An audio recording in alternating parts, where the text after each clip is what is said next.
this very day.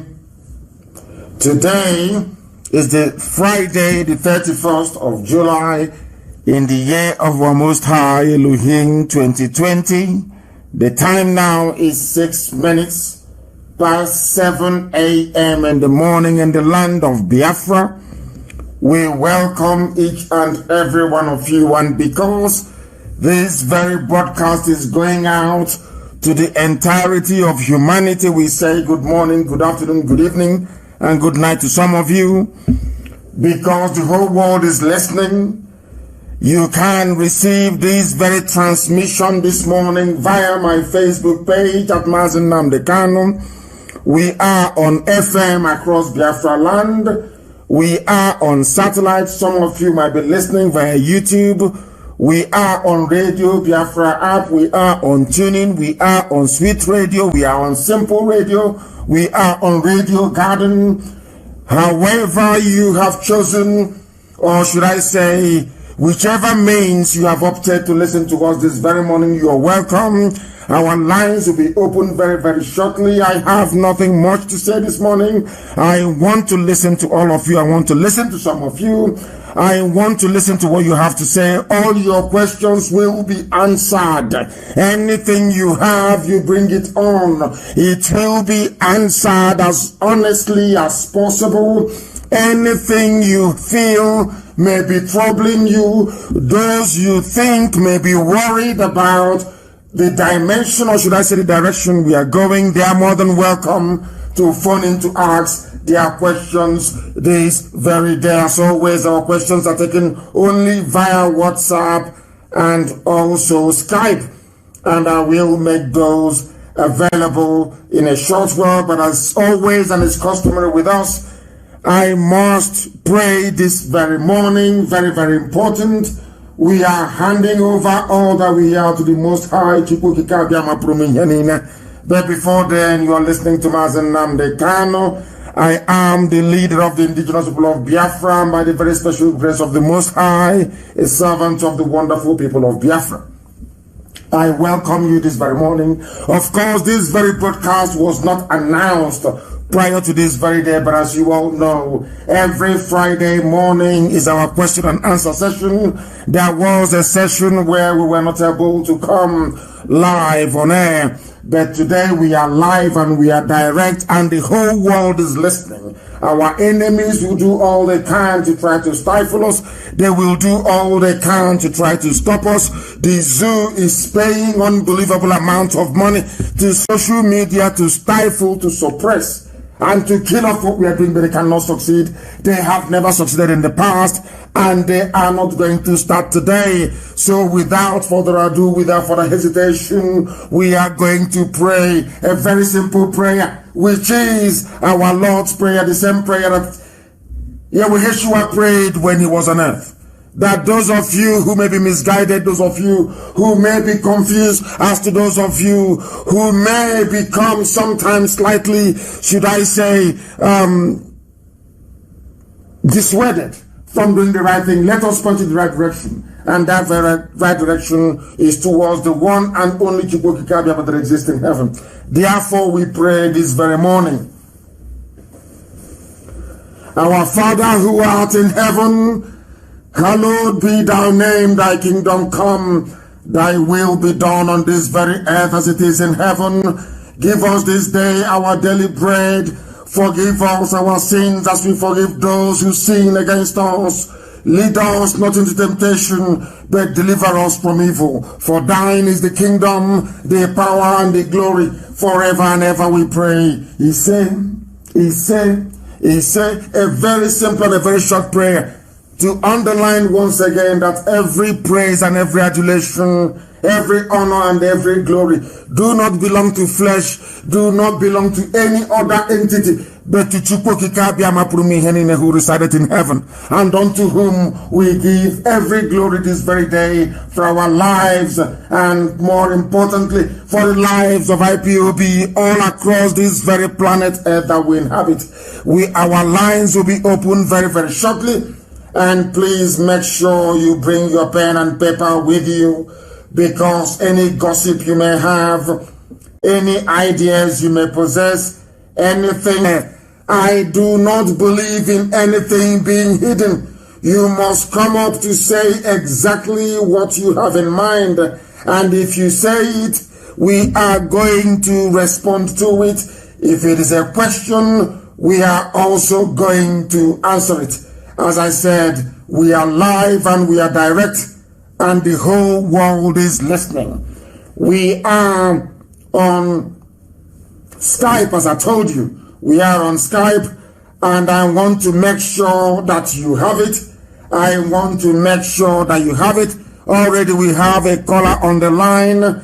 This caller, give us your name and where you are calling from. We are live, and you are direct to the whole world. Go ahead. The caller on the phone, can you hear me? For the very last time, can you hear me? No, they cannot hear me. They are unable to hear me. They called and I took it, but they couldn't hear me. I have another caller on the line. Can you hear me? Yeah, my name is... Go ahead.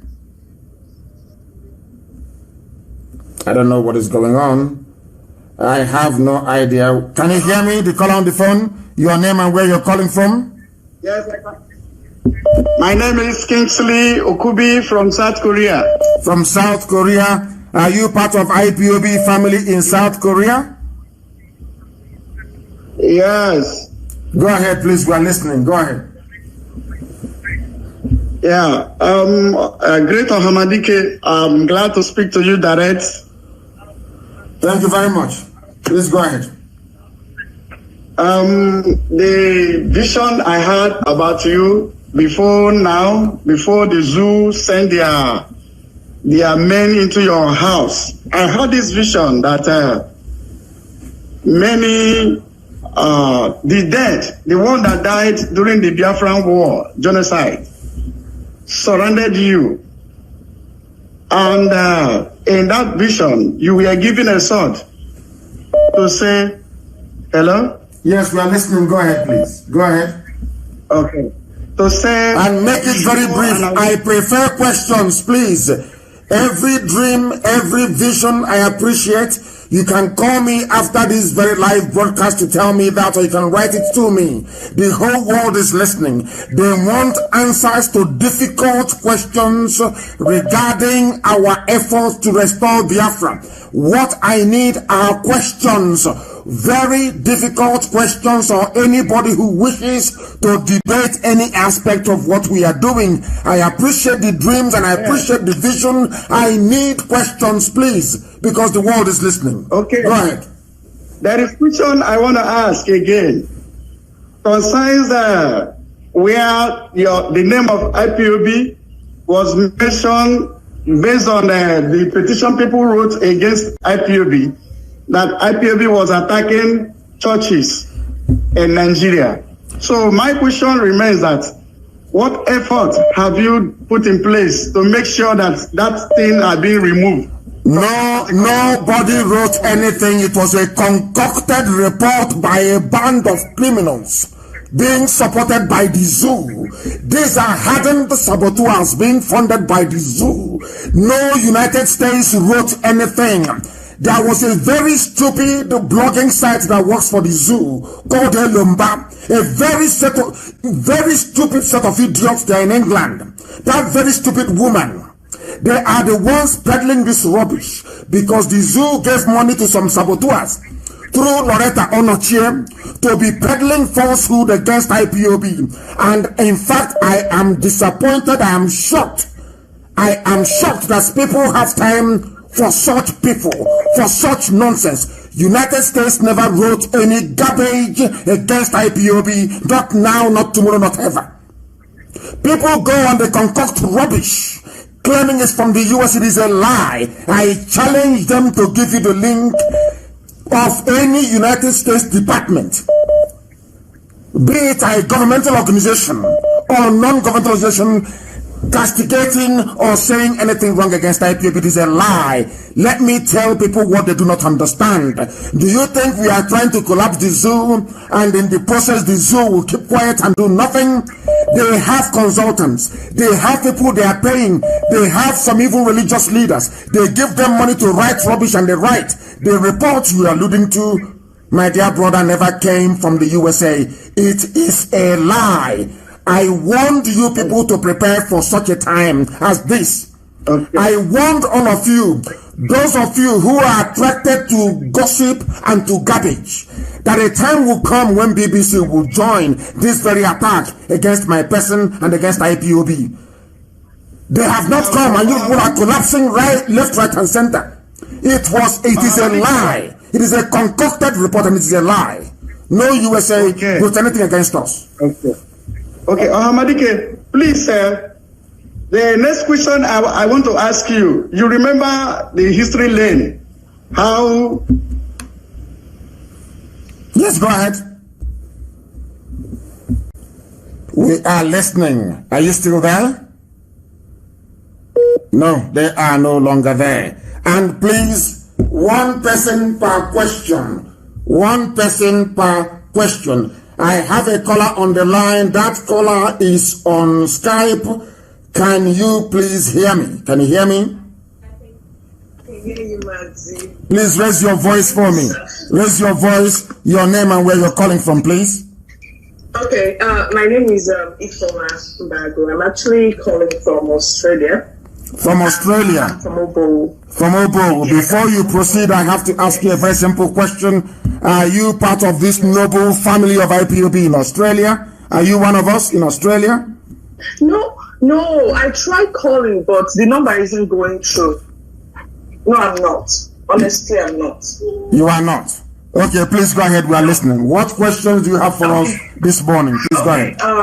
Okay, thank you so much for giving me the audience. My question is now, I know you, was it last week you talked about like Nigerian, the National Nigerian Petroleum Corporation being owned by the zoo. Yes, of course. So my question is now, what will happen once this whole zoo thing breaks up? Like Biafra finds his own way, Oduduwa finds his own way, and Arawa.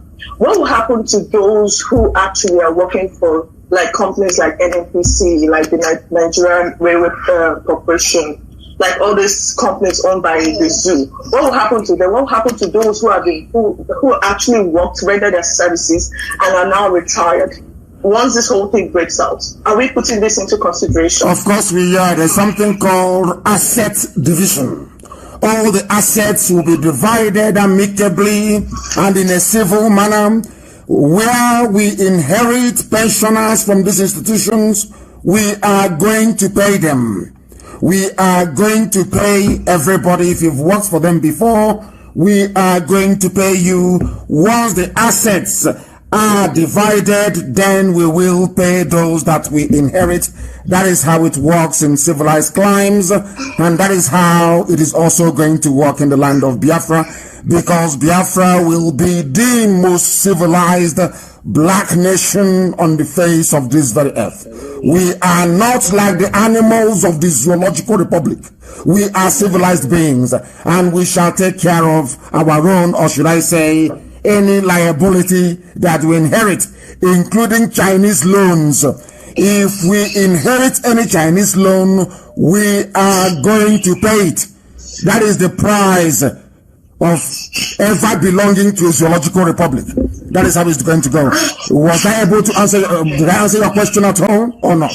Yes, because when I'm asking this question, because I know a lot of people who actually are working for corporations like this, or who are actually retired and they're getting pension from this corporation. We'll pay them. And their fear is that once Nigeria breaks out, it's going to affect them. Are we putting them into consideration? I know some of them are actually listening to my question, and I'm like, yeah, grateful that I'm asking such questions. Of course, they'll be taken care of. Also, my suggestion, before I go, I know you said just one question, pardon me, this is just a suggestion. My suggestion is this: for all these governors, all these politicians who have actually stolen the Southeast wealth, like the Biafrans' wealth, like the money and all that, and actually sending them abroad, like to China, to Netherlands, and to New Zealand, and all that. So my question, I know once Biafra happens, I know most of them are going to run because they can't really face what is going to come before them, because they have to answer to the people what happened, how they betrayed our people. My own suggestion is this: once they leave Biafra land and they die, please, they shouldn't bring their corpse to Biafra land. Just like Putin said, he said a lot of them, once they get money, they steal money from Africa, they take it abroad to invest and all that. But once they die, they bring their corpse to Africa. Biafra is not a cemetery. That whole thing has to stop. Since they're not going to face the crime they committed, once they die, they should bury them where they spent their money. Am I making sense, Mazi? Of course you are, and that is what we are going to adopt. If you have stolen money from our land and you've sent those assets abroad, your corpse will never come back home. Putin was right, of course. And that is one of the dangers with Africa and Africans. And as I keep lamenting every blessed day, the way we reason is what troubles me more than anything else. I don't know why other people will always gravitate towards something that is nice and decent and good. But in Africa, Africans will always gravitate towards evil, towards gossip and towards nonsense. We always tend to promote those things that are actually inimical to our development as a people. And why that happens, I have no idea. Why the brain of a black man is wired to accept always what is evil, what is against them, I have no clue. Anybody, if you have stolen money from our land and that money is abroad, we will give you an opportunity to return it. Once Biafra comes, you will be given an opportunity to return those assets to Biafra land. Once you say no to it, then you have no stake in our land. You cannot belong and you cannot be there. It's as simple as that. I thank you very much for calling. Thank you very, very much for calling. And may Elohim continue to be with all of you, especially those of you in Australia, because Australia is doing exceptionally well. Australia is doing exceptionally well. I have a caller on the line, presumably from the UK. Your name, please, and exactly where you are. Hello, good morning. Good morning to you, please. Yes, my name is Dadabo Ifani Emebo, and I'm calling from UK. Please raise your voice. Your voice is very, very low. Please raise your voice if you want to speak to us. Go ahead. Yeah, my name is Dadabo Ifani Emebo. Yes. I'm from Obiaruko, Okwani in Biafra land. Okwani, thank you very much. Please go ahead. We are listening. Go ahead, please. Yeah, I've got a question for you. Yes. My question is that, in view of the high environmental degradation in Biafra land, yes, what is the plan? What is the plan? How are we going to upgrade our environment? Because when you come abroad here, especially in the UK, where I reside, you know, the environment is just impeccable. You see, and that is one of the things that attracts people when you come here. You see, that's one of the things that attracts people when, you know, so like go to Aba now in Biafra land. It's an eyesore. It's a complete dustbin. Yes. What plans do we have to bring our country, you know, our state to that impeccable condition, you know, the environmental policy, because here, everything is driven by the government. You know, there are laws when you build your house. There are laws about your external, you know, your field, how you do your gardening, you know. So, you know, what plans do we have? You see, because everybody is that, you know, there is no plan. You just build your house. There's no kind of concentration to the environment. Our green, no, there is no greenery. It's like a concrete jungle. You see, what plans do we have? I will tell you exactly the plans we have. And I will answer your question this way, because this was exactly what we told, or what I explained to people about the abandoned property in Iguacha. And I want to use that as an example. I said that everything you're looking at today, in most of our urban areas, most of the junk you're looking at today will be knocked down and rebuilt from scratch. Our cities will be knocked down and rebuilt from scratch. And we have an army of graduates of town planning, graduates of water resources management, graduates of all manner of discipline that has to do with uplifting the quality of life that we lead on a daily basis. Understand this very well. Now listen. In Biafra land, we are going to build a sewage system. Not soak away. Not when you build house, you go to behind the house and you dig a hole, and all the grey water, as they call it, will be going in there and percolating into the water table, contaminating it and making all of us sick. No. We are going to have a proper sewage system. We are going to have a system of drainage and canal system linking everywhere in Biafra land together, the same way you have it in the UK. If you go to the UK, you see a canal system. Every developed or advanced society has one. We are going to clean up all the mess in Ogoni land, in all the oil producing areas. We are going to meticulously clean them. And how are we going to do it? We will excavate the earth, the contaminated earth. We will go to a treatment plant, we will treat the soil and the sand, and then we'll bring it back. That is how it is done everywhere. If you go to a brownfield site in the UK, before they build any house there, or should I say a set of houses there, they first of all treat that very land. That is what we are going to do. Because if we don't treat it, most of the diseases that we don't know about that we are dying from today in Biafra land is as a result of the pathogens in the oil, as a result of the processed oil, so to speak, that we have in our land. When you go to the farm and our mothers step on it, they get sick. Some of these things are carcinogenic. But people don't know these things. And once that starts happening, people will say, oh, is their neighbor that is holding them? No. It is as a result. These are the byproducts of oil exploration. These are highly dangerous, toxic substances that people are not aware of because of the very deplorable state of education and public awareness that we have. So let me make it very clear. If you want to know what Biafra would look like, go to a typical village that is untainted. You will see how we sweep it, how we clean it every blessed morning. That gives you an idea as to how we are going to live in the new land of Biafra. All these concrete urban jungles, rubbish, it won't exist in our land. It will never ever exist. We are going to be scrupulously clean and tidy. In fact, I will give you an example. I don't know if you've been to Singapore before. Go to Singapore and see what it looks like. That is exactly, Biafra will be better than Singapore in terms of cleanliness and tidiness. Thank you very much. I'm dreaming. That's how it's going to be. There is, of course, those who understand the way we operate will always tell you this. Anything we say we are going to do, we do it. Biafra land is not going to be free to become like another useless black African country. Never. We are not struggling to become free from the zoo to go around and become like the zoo. That is why the way we reason is very, very important.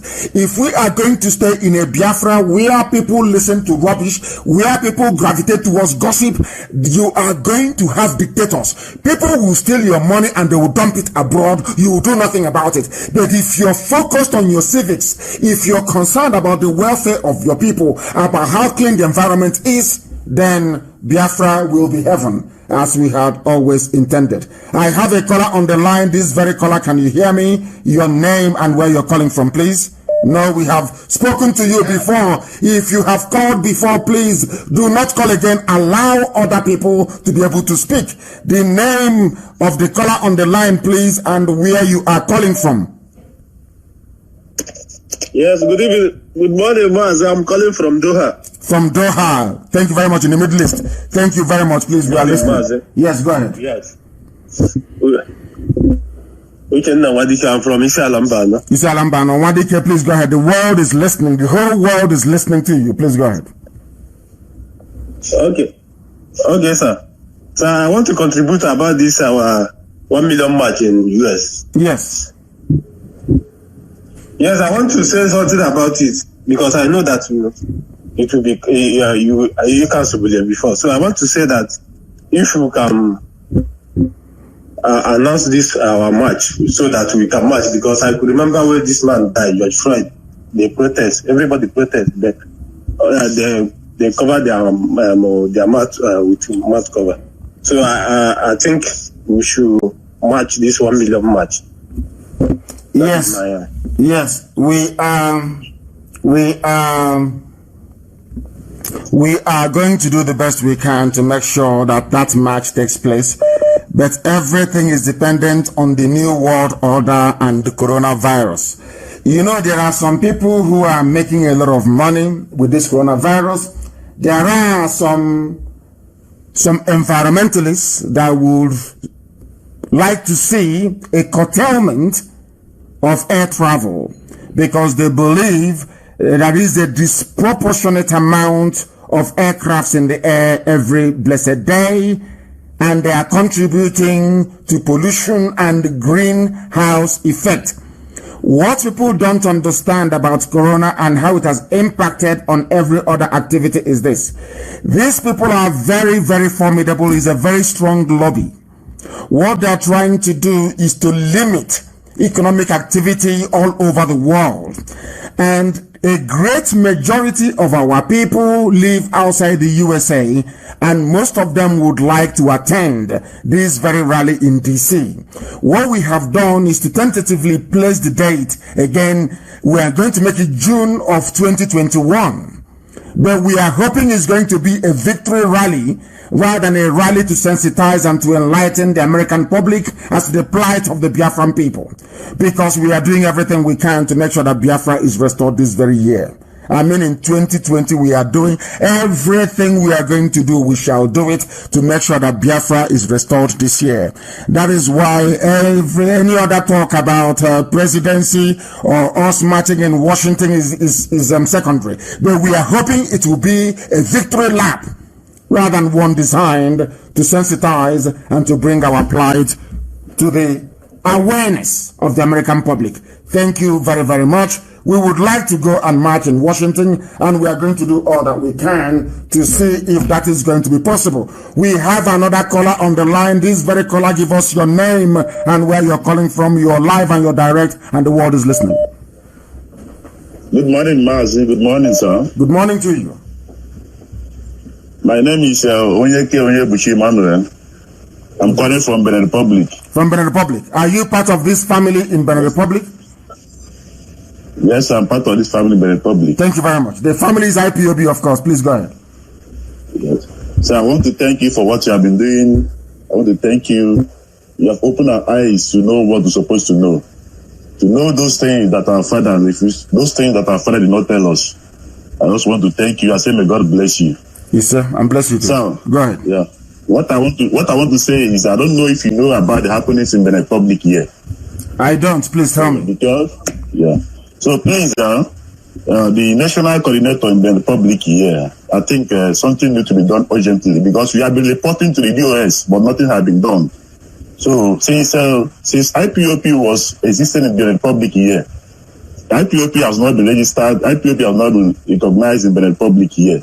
So sometimes he gathers some businessmen in the Republic here, they contributed 200,000, 100,000, 150,000 for the registration of IPOB. Yes, I'm talking to you, it has not been registered. Many things have been going wrong. Is there any reason, hold on, is there any reason why it has not been registered? For example, you know that Benin Republic depends on the handout from the zoo to be able to, it's a very poor country, one of the poorest countries in the world. It depends on the handout from the zoo to keep afloat. Are you sure that Benin Republic officials have not gone to the zoo, collected some money, and assured themselves that they will do all they can to frustrate IPOB? Are you sure that is not the reason why there is this delay? That is not the reason, sir. I'm also coming, sir. Some people, when you pay your dues, they don't give you a receipt. Some people have been paying dues since 2016 up to date. They have not been collecting their receipts. And this is what I'm telling you. You have to set an inquiry. You have to make it. You have been writing petition to the DOS. I will do so. I will do so. And they are listening. Our DOS, they are all listening. And I can assure you that right after this very broadcast, this very matter will be referred to our reconciliation committee to investigate and tell me precisely what is happening in Benin Republic. Because I was in Benin Republic.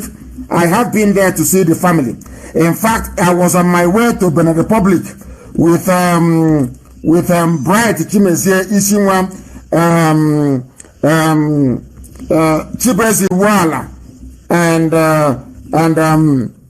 Chirebre, our former national coordinator in Biafra land, when our vehicle broke down and we stopped somewhere to eat mama put. You know, I like mama put a lot. I love it a lot. So where we stopped, we took that very photograph. So I have been to Benin Republic to see the family. But what I want to state categorically now is that there will be an inquiry, a very thorough one, an exhaustive one.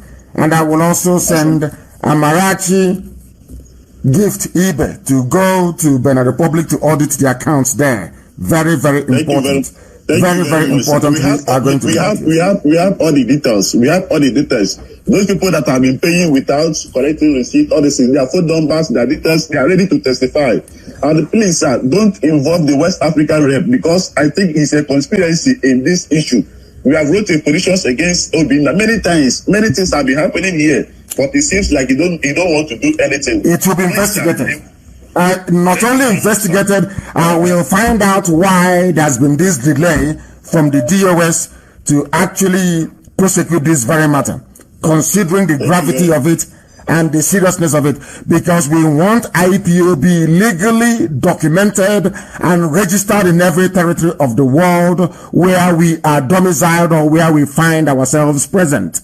We need to make sure we are appropriately and authoritatively documented, so that the authorities in those countries will know that we exist. Thank you very much for your call. I value it, and I'm sure they are listening. Mazi Nnamdi, who is our head of Directorate of State, I am sure they are listening, and I need answers to the very difficult questions that you have raised. I need answers to them. Thank you very, very much for calling. We are live and we are direct, and the whole world is listening. Our lines are jammed as always. People are very, very interested, and they want to register their views and the opinion. And if you are a regular caller, now is not the time for it. I want some of you who have not been calling to call. There are people that know these numbers and they want to be calling all the time. I do not appreciate it. I don't at all. I have a caller who happens to be on Skype. Please give us your name and where you're calling from. We are live and we are direct, and the whole world is listening. Please go ahead. Okay. Yeah, good morning, sir. Good morning to you. My name is Igwe Anyele. I'm calling from Paris. From Paris, you are in France. Are you one of this very family? Are you one of us in France? I want to know. Yes. Thank you. Please go ahead. Okay. So I have just one question and one announcement to make. Please go ahead. My question is, our people working in the Nigerian government, like maybe the police and the rest of them. Yes. When Biafra come, as we are going to graduate this year. Yes. That Biafra must come this year. When Biafra come, what will be their fate? Their fate will be like anybody else. If they are found to have colluded with the enemy to suppress our agitation, to go and arrest our people, they'll be tried and jailed. But if their hands are clean, then of course there are many of them in the police and in the army that call me all the time, that tell me what is happening in their various departments and what they are doing. So there are most of them who are the children of the Most High, Chineke, as we call ourselves. For those ones, there is nothing. They will perhaps, after a process of reorientation, because they cannot be thinking like zoo military or zoo police, they will be integrated into the new system that we are creating. But if you are involved or implicated in the arrest of our people, in the persecution of Biafrans, you will be tried, you will be jailed, and if you're found to have killed anybody in the process, you will be hanged. It's as simple as that. Okay. My announcement is from my own perspective. I think this Fulani Janjaweed, yes, destroying farmlands. I think 1967 during the first Civil War, because of the blockage of food, so there was no means of maybe anything coming inside Biafra. So they think if they are able to destroy our farmland, that is why they are there. If anything occurs, hold on. You are actually correct. I think the question you're asking is what we're going to do about the Janjaweed who are in our farmlands. They will be driven away very, very shortly. I announce it, and you see, people must understand the way that I work. I don't believe in all this hiding. You keep hiding your motives and your intentions. I make it very clear. There is no way they can be in our forests. And we'll be talking about being free. It's impossible. They have been placed there with their weapons, their ammunition, to try and do all they can to suppress this very agitation. That's what they're doing, to deny us access to food, because they know that we have new and novel ways to produce food. So that all that their nonsense, all that their garbage, the blockade of 67 to 70, instigated by the British and executed by Awolowo, cannot work this time around. Of course it cannot work. So that is why I said we are going to be 100% reliant on the things we are making. Our arms will make them, our food will grow them. We are going to grow them in warehouses, we'll grow them in our basement, we'll grow them in our homes. Every home can produce vegetables. We have the technology, we know how to do it, and we are going to do it. All that nonsense of the past, the food blockade, arms block, all that rubbish is gone. We are not depending or relying on anybody again to do anything for us. We are going to do everything ourselves. And the Janjaweed cannot be in our forests, as we are planning, as we are basically articulating a way out of the mess that we are in. It cannot happen. So if you are related, I know that some of you have Fulani blood in you. If one of your relatives are in our bushes, if you're a traditional ruler and you've sold our land to the Fulani, you better ask them to leave, because when we start our own madness, because it's going to come, and this very year it must come, when we start our own madness, if there is any Fulani settlement in your land and you're a traditional ruler, you are an accomplice, you will go down for it. I'm telling you what I'm telling you, so you will go and plan with the zoo, you will go and connive with every sabo that is alive. Do everything you can to stop us. That is why I say to our enemies, do all you can to stop IPOB. You cannot. Not today, not tomorrow, not forever. It doesn't matter how many you are. And do you know why? Because Chukwu Okike Abiama is at the helm of what we are doing. At the front of our march, God Almighty in heaven is there, because we have done nothing wrong. We are not asking for something that doesn't belong to us. We are seeking to go back to the way we were before the white man came. The white man is not God. The white man cannot create a country or a nation for me, because I cannot create a nation or a country for a white man. It's as simple as that. Any idiot who cannot understand this, may stupidity have mercy upon your soul. I cannot help you. I have a caller on the line, please. Your name and where you're calling from. We are live and we are direct, and the entirety of humanity is bearing us witness. Please go ahead.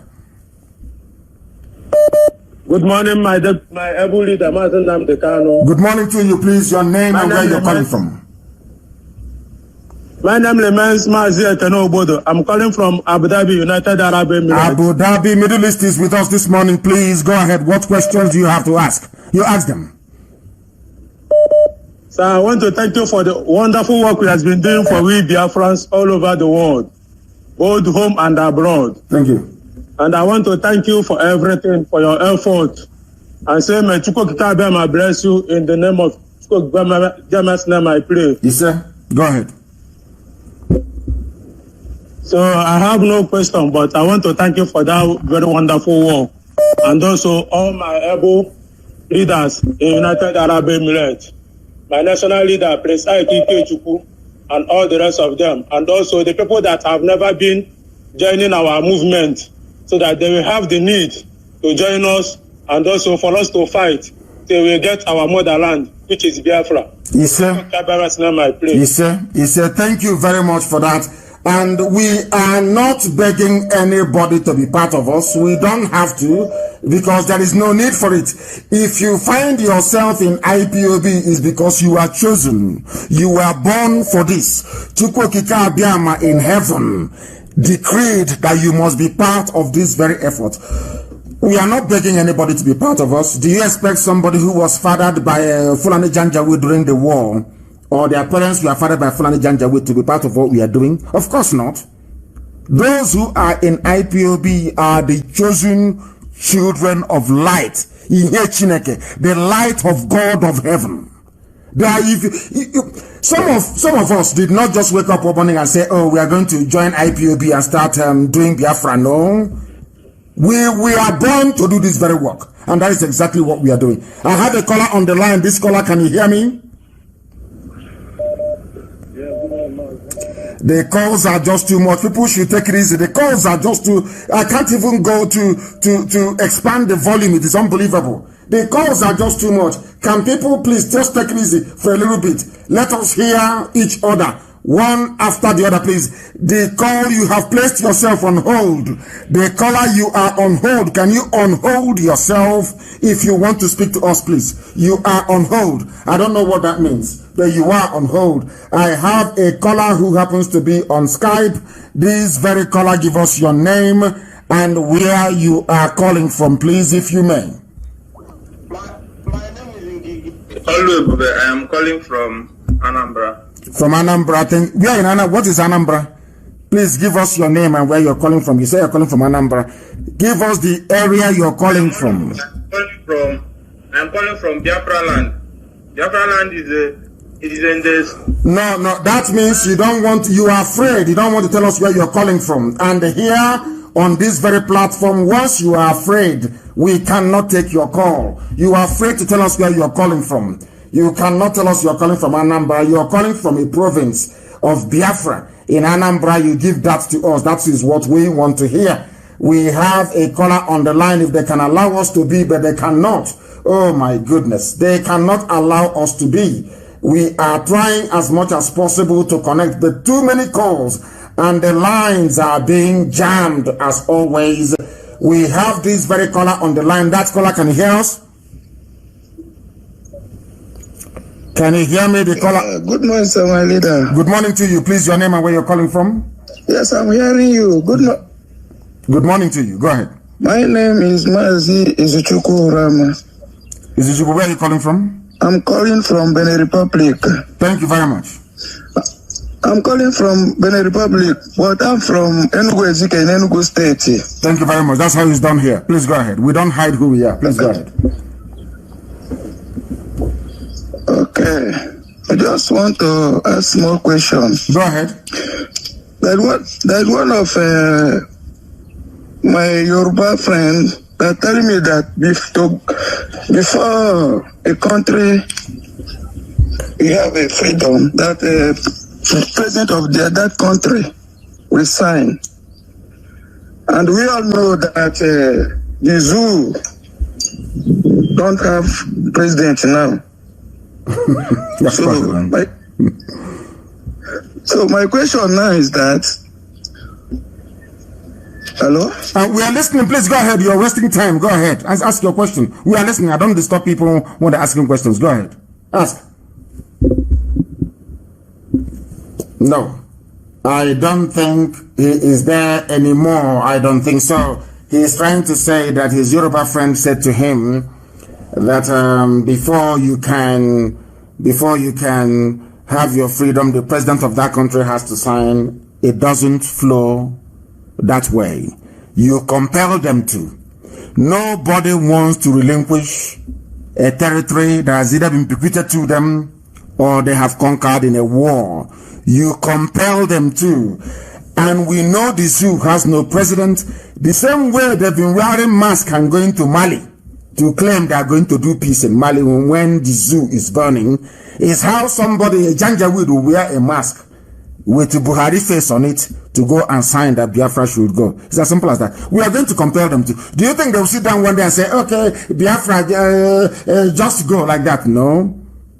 Because they are poor, they are badly educated, they are backwards, they are not hardworking either. They cannot produce what they would like to consume. So they depend on our oil and gas to be able to do that. So you think they want to stop buying houses in Dubai and having Swiss bank accounts? Of course not. They want all of that, but we are going to compel them to do the needful. Very, very important. we are going to compel them. Please. We have a caller on the line. This very caller, can you hear me? I have a caller for the last time on Skype. Can you hear me? For the last time, the caller on Skype. Can you hear me? Can you hear me? No. They cannot hear me. They cannot hear me. I don't know why that is the case, but it seems to me that they cannot hear me. And as I've said before, those of you who have called before, try not to call again. The caller on Skype, can you hear me?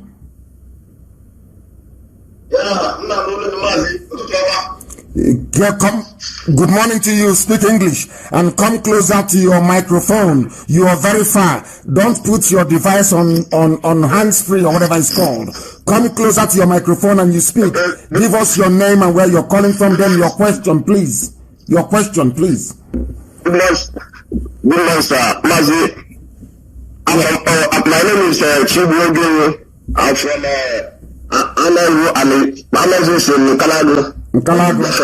Thank you. Please go ahead. Where are you calling from? I'm calling from Germany. From Germany. Please go ahead. Yeah. My question is, Mazi, please, is there any way we can ask some people in Bielefeld, Germany, our brothers, those of them who have started IPOB before and all of a sudden they stopped? We ask them what is the problem, because I will tell you what the problem is. I will tell you. Don't disturb yourself. I will tell you what the problem is. There are some people in Germany who started IPOB with us. Yes, all well and good. Today, they are no longer in IPOB, and I will tell you why. You see, we must learn to be disciplined. I have said this thing to people many times over. There is a problem with a black man. Once a black man is holding a position, and you vote them out of office, and you say your time is up, you've done enough, thank you very much, let another person try, they will get upset. And that is why in Africa you have dictatorships, and it cannot happen in Biafra land. I have said it many times over. I will not put myself forward to contest for any position when Biafra comes. To set an example for others to learn that you don't cling on to power for life, it doesn't belong to you. We have people in Germany in positions of authority. They, for one reason or the other, they were suspended from IPOB. They stopped paying their monthly dues. Some of them have not paid for 2.5 years. And let me tell you something. In Munich, there are some idiots in Munich. And very soon I'll mention their names. In Munich, in Germany, the same Germany we're talking about, they went and collected money from München municipality government, or is it Bayern? They call it. Somebody who has not been contributing to IPOB funds, they went and used the name of IPOB to collect money from Munich government on behalf of IPOB, which they are not contributing to, and they planned how to spend the money. Somebody who has not been contributing to IPOB for 3 years got a contract for the wife to fry puff for those who are going to do jamboree. You're collecting contract to fry puff for your wife to fry puff so you can make money from IPOB, but you have not been contributing to IPOB. Why should we allow such idiots to be in IPOB? And the fool without shame, the idiot without shame, went to social media and was writing rubbish. That is what I say to people all the time. Do you see white people the way they are developed? It's because they have shame. But a black animal, a black beast from Africa has no shame. You don't contribute to IPOB. You're not an IPOB family member. You tagged yourself to people that went to Munich Council in Germany, collected money on behalf of for IPOB project. The German government gave them money to go and run IPOB and to go and do IPOB community development project. And you came, you still had the face, there was no shame in your eyes. You came and said, oh, my wife knows how to fry puff puff, oh. Let my wife fry puff puff. They gave your wife money to fry puff puff. And when I went to Germany, I asked him, did you contribute to IPOB? For 3 years, the answer is no. What right do you have to go and benefit from what IPOB sourced, the money we sourced from Munich Council? He couldn't answer. People are very stupid. If you think that your stupid zoo behavior, that stupid African man's mentality, I am going to allow it in IPOB, then you are demented. That nonsense that goes into the brain of a black person. That is why you have coup in Africa all the time. If you make somebody a major general or a general in the army, the idiot thinks, oh, because I have gun and I have hand grenade, I can now launch an attack. I can try and take over. As some idiots did when I was in prison. They want to take over IPOB. This is the mentality of a black man. I am determined to cure it. I will cure it. If our people don't know the meaning of discipline, they don't know the meaning of waiting for your turn, then they are mistaken. If you think IPOB is where you can come, you think people know who you are, they know your name, one day you start making noise, you will be out. You will be out. So you can gossip full time. And all your gossiping, all it does for us is they make people know who Nnamdi KANU is. They make the world know who IPOB is. And people come to us. Once they listen to us, as they're doing this very morning, they become converted. So I don't give a damn. There are ways that black people behave. I studied black people for over 25 years. I know that our stupidity is our brain and it must be cured. And we are determined to cure it. Yes, what do you want to say? Mazi, yes. Mazi, another thing I want to ask you as in short, is an advice. Yes. That guy that sent you a message last Friday, his name is Spencer, whatever he answered. Please, my advice is such bastard, we should not be honoring the invitation of such animals, because we all know this guy. I have a brother who knew that guy very well in London. During the time we were in prison, these guys from other brothers, you say we should not be, attacking those Yoruba people again. That is why let me put it that way. They were drinking some of their video where the brother was drinking champagne, laughing that I think Nnamdi KANU want to come and divide Nigeria, that he will die in jail. But that same person now want to interview you, sir. Please, my own suggestion as that. Of course, you know I will not grant. Listen to me. Listen very carefully. Listen very, very carefully, please. Thank you very much for your questions.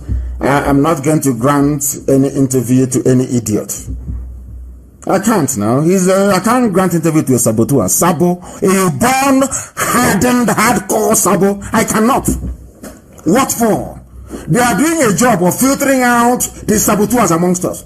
And there will be no forgiveness. God is my witness. There won't be any. All these hardened saboteurs, there will be no forgiveness. So the idiots who are going to plead on their behalf in the future, you are wasting your time. There will be none. None, because a black man is foolish.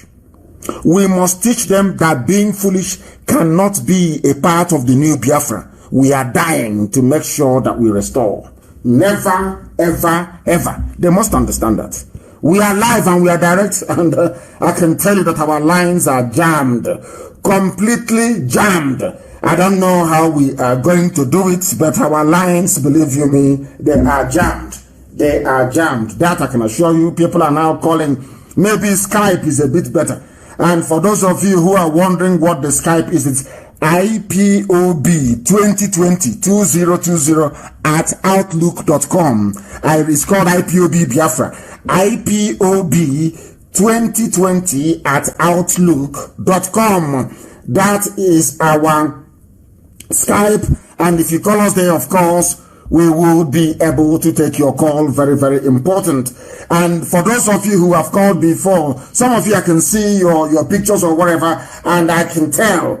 I don't want you to call again. Allow other people to call and have their voices heard. If you have called before and you keep calling, your line will be blocked. Please, I don't want that to happen. Your line will be blocked. Very, very important. Stop calling if you have called before. Please stop calling. Stop calling if you have called before. Stop calling, please. Let us take this call. The caller on the line, can you hear me? The caller on Skype, can you hear me? I can hear you. Good afternoon. This is Biafra. I am here from the local government in Enugu State, Biafra land.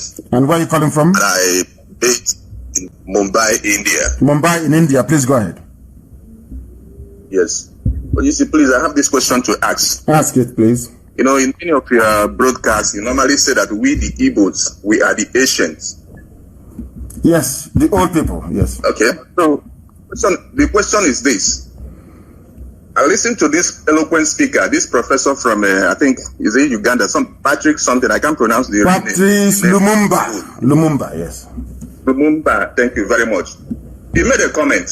He said that, as I was watching him, he said that the Igbos did not come from the Jews, rather the Jews come from the Igbos. I don't know if you are getting where I'm heading to. Yes, I am. And he made mention about that I am much concerned about the Igbos. So what I'm trying to say is this. If we are the Asian, that means Israel originated from us, not us originated from Israel. Is that correct?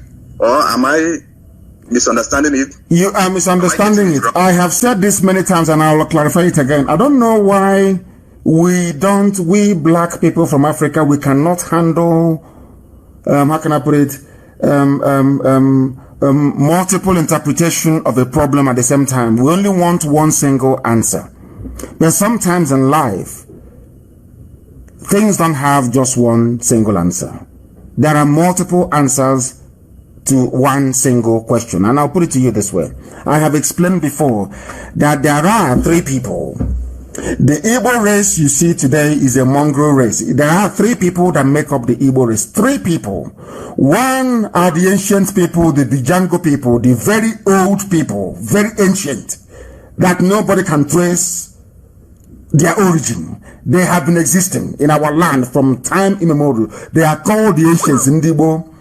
I also explained that there was a first wave of migration when the Israelites were going back to when they were leaving Egypt to go back to the land of Israel, the promised land. Some people left and came to our land. And I've explained this many times. They came through Sudan, through Niger, through Yoruba land, and they settled in Igbo land. The first wave of migration from there. And then, after the Assyrians struck the land occupied by Manasseh and Ephraim, then the second wave came. The first wave came, which was mainly essentially in Anambra, the Eri came, settled at the corner of Zamambla River. That was the first wave. When they came to Igbo, people must understand this very clearly. I don't know why we don't want to accept multiple, should I say, a slightly complex explanation as to our origin. When they came to our land, they met Igbo people. That was why they named places in Agolo, like Agolo Zoyibo, which means this is Agolo. From this Agolo, you can go to where the Igbos are living. Somebody else. Now, let me give you an example. Where are you staying? Where are you now? I am in Mumbai. You are in Mumbai. So there is Mumbai. There is Delhi also. Is that correct? Yeah. In India. You are in Mumbai. If you want to go to Delhi, when you're going to ask somebody, show me the way to Delhi, how would you put it to that person? What would you say to that person? I would say that kind of show me a road that leads to Delhi. Thank you. I rest my case. Are you in Delhi? You are in Mumbai, isn't it? You are in Mumbai asking somebody, show me the road that leads to Delhi. That was how the name Agolo Ozo Igbo came about. This is Agolo. Through this road, you go to where the Igbos are living. And the person that gave that very name, it cannot be an Igbo person. Am I making any sense to you? Is it very clear to you? Because if I say I want to come to Mumbai where you are, I'll ask somebody, show me the road to Mumbai. Now, if I take that road to Mumbai, next time, it will make life easier for people. I will say, this is the road to Mumbai. But somebody in Mumbai cannot say, this is the road to Mumbai. Somebody in Mumbai can only say, this is the road to Delhi, perhaps. Do you understand what I'm saying? That was how it happened. Yes. That was how the name Agolo Ozo Igbo came about. When our forefathers came, those that broke away, when Moses was leading the children of light away from Egypt into Israel, some broke away and came. And when they arrived If you go to Aguleri and Umweri, when they arrived, they were the ones that said, there are people called Igbo people and they are living at so place. Understand? That's number one. That was Anambra.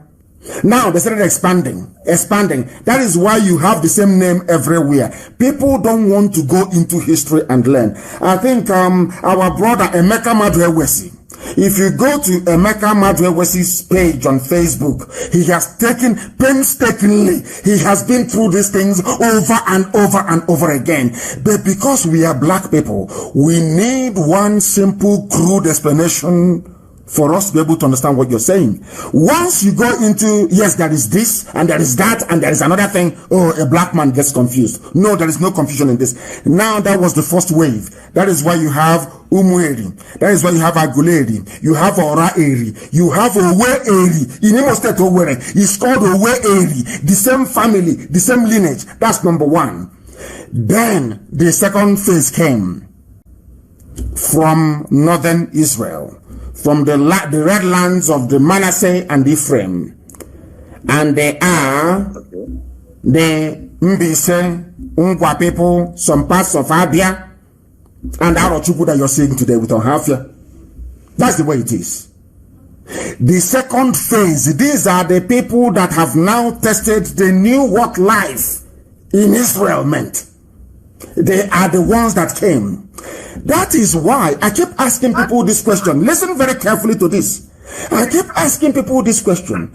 Apart from the Fulani people that brought their version of light skin as a result of intermarriage and interbreeding with the Moors, who were also half Arabs, can you tell me any other people, any other race you can go to across West Africa that has light skin as we are?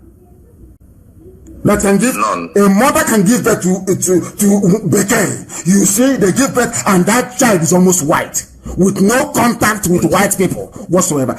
I want to ask you again, if you go across the entire coast of West Africa, are there any other group as light-skinned as we are?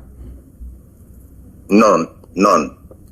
If you go to the Sahel, are there people who are as light-skinned as the Fulani people are, by virtue of their, should I say, mixing with the Arabs? Any other people? I don't know much about that. No, I'm just telling you that there's none.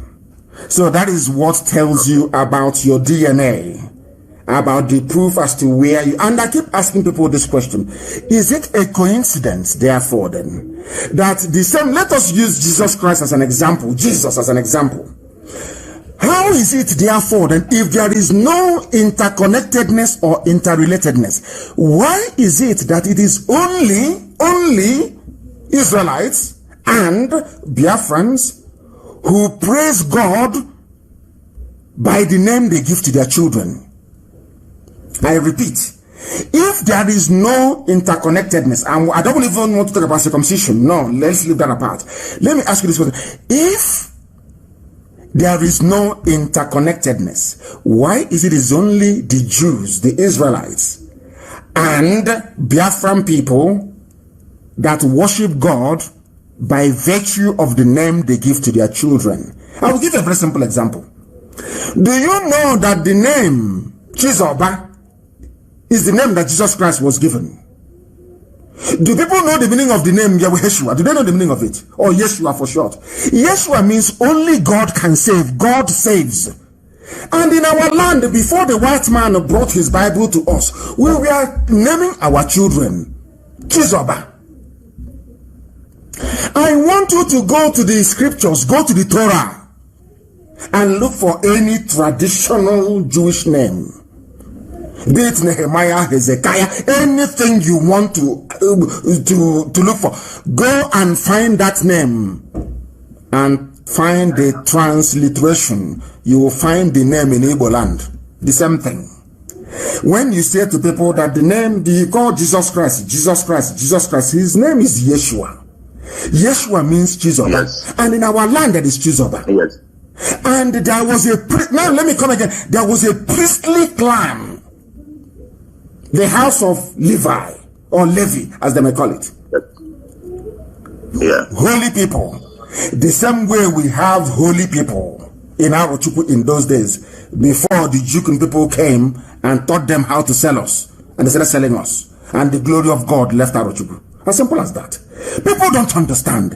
And they said, it's a Binobabi, and I said to them, no, it is not. The same way the temple of Solomon was corrupted, the same way God said, don't bring idol into this temple. If you bring idol into this temple, I will ask a foreign army to invade you. This temple will burn down. The same thing happened in Arochukwu. God said, don't bring any idol into my temple. People said no. They started selling people. They started doing deals. They started worshiping idol inside our temple, which was the so-called long juju.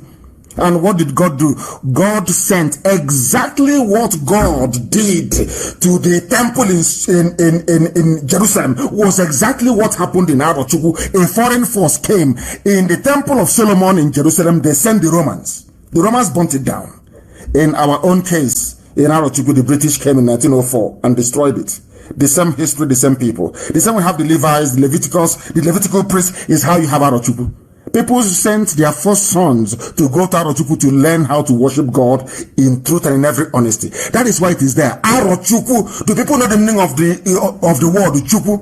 God, Arochukwu. I don't know our people, they don't understand common sense and history. I don't know what is wrong with them. They only want one explanation. That's why we are so mundane and our brain is very dull. And I repeat for the last time, 3 people make up the Biafra, and everybody.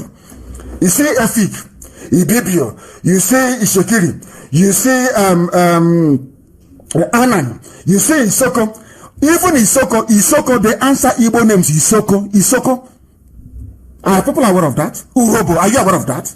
That these are all Igbo. Everybody is Igbo. IGBO. As the migration was coming, the first wave from Egypt, they stopped as they cleared Ondo State. That is why I don't want to go too far before they say we are related to Yoruba. I'll go into that later on when our brain can even absorb this.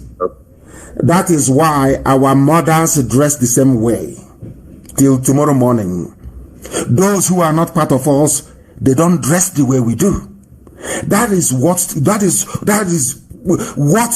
can tell you who you are, where you're coming from, and where you are going. Those ancient people are there till tomorrow morning. We intermarried, we interbred, and we all became Igbo. All of us became Igbo. All of us at the same time, we became Igbo. The ancients were there. The first wave came. The second wave came. As simple as that, please. And I call it the Holy Trinity. The very genuine Holy Trinity of Biafra. The ancients who were on the ground, the first wave from Egypt, and the last wave that came from the Holy Land. Thank you very much for listening. We are live and we are direct, and I love such questions. I want intelligent questions, please. People should ask difficult, even if it is the one you have heard from a Sabo somewhere. Ask us as the one from Germany. People that you give respect to. You know, black people, one day it gets into their brain, they think they've arrived. Oh, I can break IPOB, I can start my own, I can do this, I can do that. They try it and they say that there is no way out. They cannot survive. They cannot succeed because they are not part of us and can never be part of us. The caller on the line, can you hear me? We are live, we are direct. The whole world is listening, and this is Radio Biafra. Please go ahead.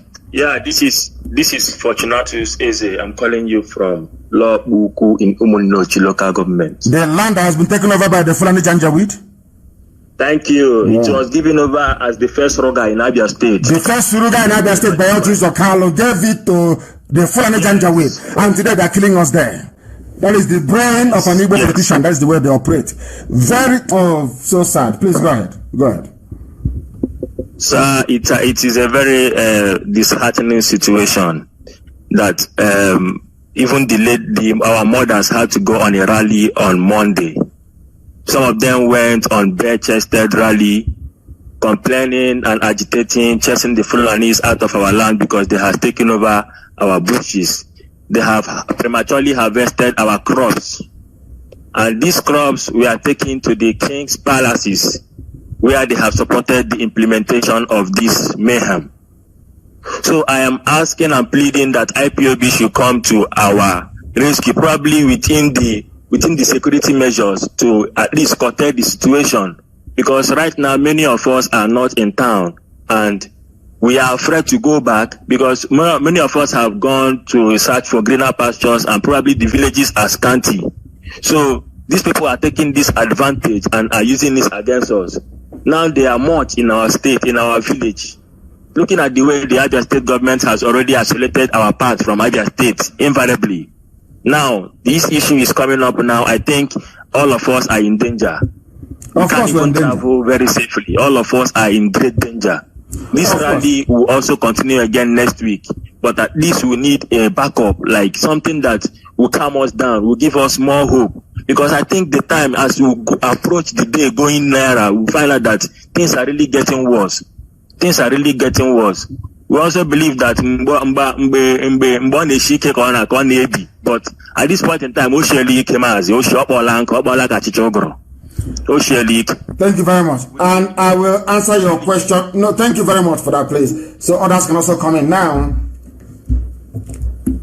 I keep saying this all the time, and I'll keep saying it until we learn. You know that they say if you want to hide something from a black if you want to hide something from a black man, put it in a book. We don't read. And I am sure that Lord Uku, there are some saboteurs from there. Sabo from there. As their Eze, the local traditional ruler, is one of them. They don't learn from history. People are so that is why it is very, very easy for a white man to take advantage of a black man, because we black people, we don't reference history, or should I say, we do not revere history.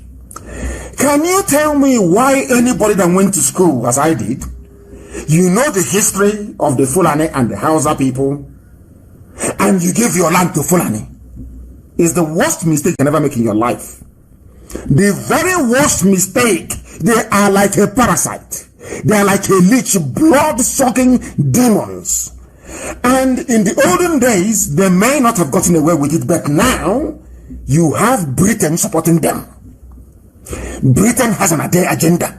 The agenda of Britain is to stifle Biafra, to kill off Biafra. They are working for darkness, they are working for Lucifer. All that they have in their brain is, how do we destroy Biafra? Because Biafra is the light.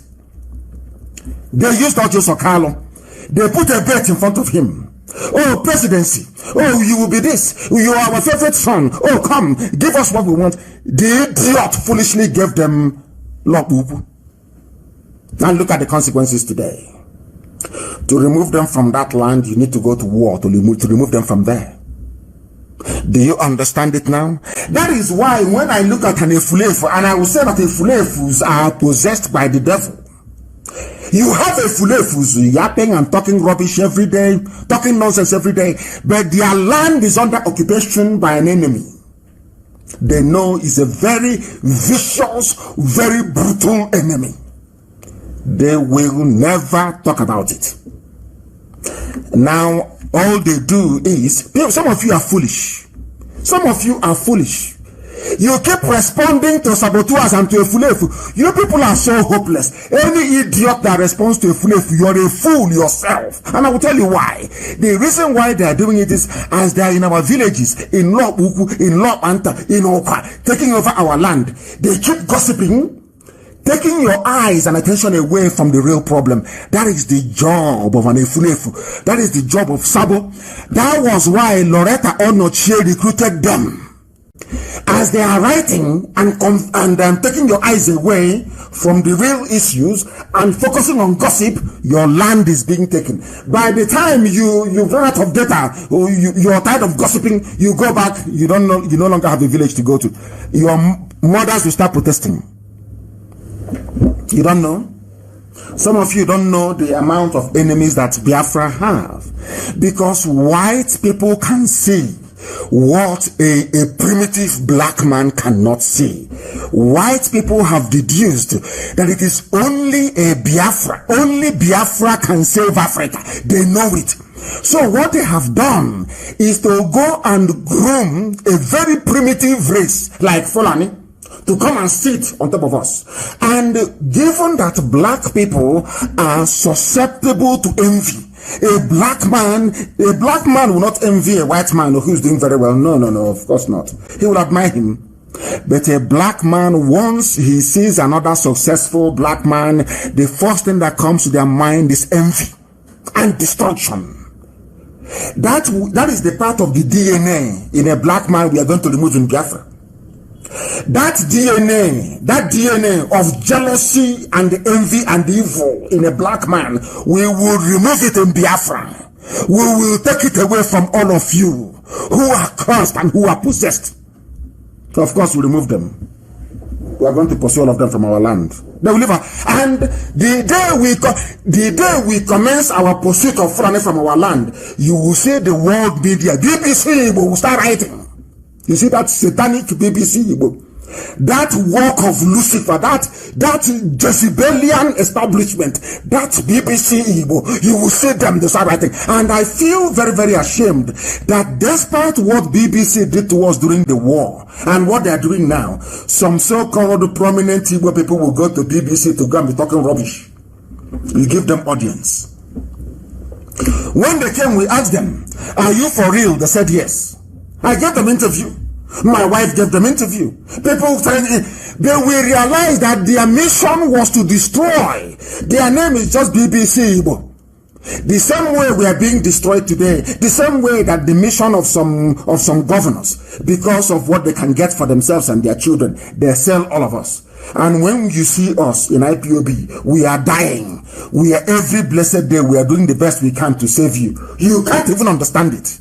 Because you're a nigger, you're black, you're foolish. Your brain cannot comprehend. Now you understand it. I remember the idiot writing, oh, don't give money to any pro-Biafra group until they sit together. The idiot has not contributed one dime in 3 years. The bastard has not contributed not one single penny in 3 years. That is a black man. That is how they listen. That is how they behave. And that's why we are poor. That is why Fulani is our land, conquering us every blessed day. And you are busy responding to fools when your land is under occupation. That is their job that they are doing. Their masters have paid them, distract them, confuse them, put confusion in their midst. And you idiots, you fall for it because you gravitate towards gossip. I don't know what is it with gossiping and an Igbo man. You people are useless, honestly speaking. I have a caller on Skype. Please give us your name and where you're calling from, if you may. The caller on Skype for the last time, your name and where you're calling from. Good morning, Mazi. My name is Buka. I'm calling from Indonesia. Indonesia, please go ahead. We are listening. Please, my question is, please, all these things that is going on in our land today, like all these Fulani people pregnanting our young ladies, please, for my own, I'm saying that this thing will be an obstacle for us tomorrow, because these children that they are giving birth to our people this time around, in times to come, it will be an obstacle like they have been to us this time as we are now.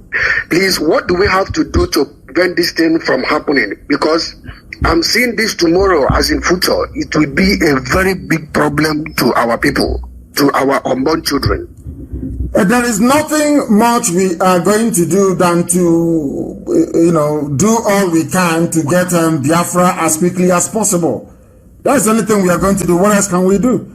Because some of these fools that were given birth to between 67 and till date, that is Sabo you see everywhere. Sabo you see everywhere. You think that they are answering Ifani Chuku, they are answering Echijoke, they are answering what are these stupid names? Emeka. You think that they are with you? You don't know it's Janjaweed blood in them. They will always welcome their people. So when they see our villages being occupied, they start the homecoming of their people. So they are happy, they are relaxed. And you have our daughters who are not getting married. And you have your women, they are not getting married to our men. And they cannot sit down and ask themselves why. Because most of your men are abroad. And they have married foreigners. So who's going to marry you? If Biafra doesn't come, who is going to marry you? I keep asking. That is why it is even in their interest to make sure that we get Biafra as quickly as possible. There is no need going to your pastor and praying, "Your pastor, I need a husband." When that husband is somewhere in Indonesia, so husband is in Malaysia, they have to get their papers, and for you to get the papers of the country you're in, you have to marry a local person there. Don't you understand it? Anyway, of course we are black. What do we know? Common sense eludes us. Very, very sad indeed. We are live and we are direct. And the time now is approximately, should we say, 8:26 in the morning. 8:26 in the morning. The same way black people, everything is gas explosion. They're killing people in Lagos. Oh, it's gas explosion, and they will agree. And they are all graduates. They are sensible people, and I very much struggle to believe it. We are not sensible. Has never been and can never be. I have a caller on the line. Please give us your name and where you're calling from, please. Good morning, Mazi. Good morning to you. My name is Chiwoke Chivik. I'm from Obingwa, United States. And where are you calling from? From Obingwa local government. I'm calling from North Cyprus. From Cyprus, yes. Yes, go ahead. What question do you have to ask? Ask your question, please. Ask your question. I want to ask question. How did Fulani Janjaweed enter Nigeria? And why did the British love supporting them so much?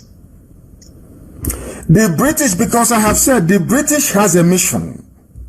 The British wants to play Lord. You know, look at it this way. Do you know the meaning of the word Lord? Do you know the meaning of the word Lord? Yeah. What is the meaning of it? Yes. A Lord, let me say, a kind of someone, he's at the top. It's my owner. My owner. Yes. My master. Yes. My owner, you own me. Once I call you a Lord, that means you own me. You are my own, you own me. Do you know that Lord is a name that is reserved for God only in heaven? Yes. Good. But why would I'm coming on? Why would Britain have it as a title to give to a human being? If you ask me, because they love to own people. Thank you very much. Now they discovered something very simple.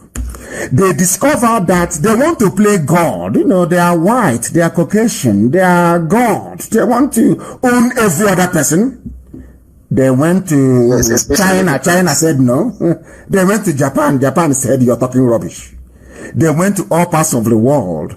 But wherever you have black people, they succeeded in subduing them. Be it in South America, be it in Africa, be it in South Asia, places like Papua New Guinea. That has been the history of black people. But people never take time to study these things, you see. Anywhere you have black people, anywhere in the world, they are suffering. Somebody is their Lord. So I went into prayers for nearly a month, and I kept asking God, did you create us this way? What is the problem? Why is it that anywhere you have black people, anywhere in the world, they're always suffering? Somebody is always controlling their lives. Why? God said it is because of the way you reason. You black people, there is something wrong with the way you process information. And I said, how? God said to me, look at Japan. I said, okay. I went into the history of Japan. I realized that the Dutch, you see Holland, the Dutch, they went to Japan to go and colonize Japan. Listen. They came, they said, oh, we are trading. Oh, give us sushi. We give you gunpowder, we give you gun. And we'll come back. Do you know what the Japanese people did? The emperor realized that these are spies. They've come to check out how strong or how weak they are. The Japanese took a few guns from the Dutch and gunpowder. The Dutch went back to go and bring reinforcement to come and conquer Japan. When they came, they were facing the replica guns that they had given to the Japanese. Japanese were waiting for them to come. And Japan was not colonized. Do you understand? Now, compare that with, listen up, compare that with when the white man came to West Africa, went to Biafra, came to Biafra land, came to Ijo land, came to Ibibio land, came to the land of Efik. What did we do? They gave us salt. They gave us sugar. They gave us tobacco. They gave us gin, kai, mayoko, whiskey, hot drink. Not even Okuroko hadn't come by then. Do you know what we did? We gave them our sons and our daughters. Say take for free. The more alcohol they give us, the more we say take. Is that thing not happening today? Look at your ruga you have today in law. Because you have given money to a traditional ruler, the same mentality of slavery. Because you've given money to a traditional ruler, the traditional ruler will say, take our land, take our children, chase them to Abuja, to Lagos. I don't care. The same thing happened. And you want God to love you? Do you see why I keep saying that a black man is his own worst enemy? Because of the way we reason, because of the way we process information. Now, let me give you another example. I was studying, and I was studying respect and racism on my own. Nobody taught me. I was at university, and I know one mad woman was saying that they don't know if I went to school, that I'm a very good orator. I don't know how you can be a good orator without having attended a university. I don't know how that's. I don't know any orator you can name in history who did not attend the university. I don't know of one. But we'll come to that later. I was studying the history of racism and equality on my own. And I kept asking God again, why is it that blacks don't have respect? And God said to me, blacks are always begging. They never do anything. They only beg for equality. They don't earn respect. They want to plead and beg to be respected. And I said, how? And Elohim pointed me to Russia. The history of Russia and nuclear weapons you have today all over the world. After the Second World War, Russia realized after America had dropped a bomb on Hiroshima and Nagasaki that America possessed a force that could allow the USA to rule the whole world. Do you know what Russia did? I'm asking you, do you know what they did?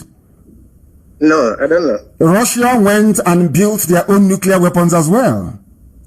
And now, rather than America talking to them or talking down on them, America now invited them to a table and said, let's sit down and discuss and talk. That is the meaning of respect. They have seen that they will benefit. Exactly. No, not just that. That thing you have, I also have it. Do you think there will be racism in the world if black people can produce cars in Africa that Africans are using? Do you think there will be racism if blacks are going to the moon? Do you think there will be racism if we are launching satellites every blessed day from Africa to go to space?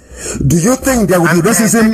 To use black against blacks also. Because that is the way a black person's DNA works. Reason. A black person's DNA works. They are wired to go after people coming to save them. That's a black man for you. That's the way they reason. You will see them, they will not do anything. Remember Buthelezi and Mandela. Buthelezi was against Mandela. Not because Mandela did anything wrong to him, no, but because Buthelezi cannot stand another black man coming out to get freedom for all of them. Instead, let everybody be a slave. That is the brain of black people. That is why we are backwards. You don't produce mobile phone, you don't produce laptop computers, you produce nothing. You don't generate any electricity. You can't even build your own roads. You bring Julius Berger to build your bridges for you. You bring Chinese construction firms to build your roads for you. You don't produce light. You have engineers. You go to Germany, you beg Siemens to come and build electricity grid for you. And you want them to respect you?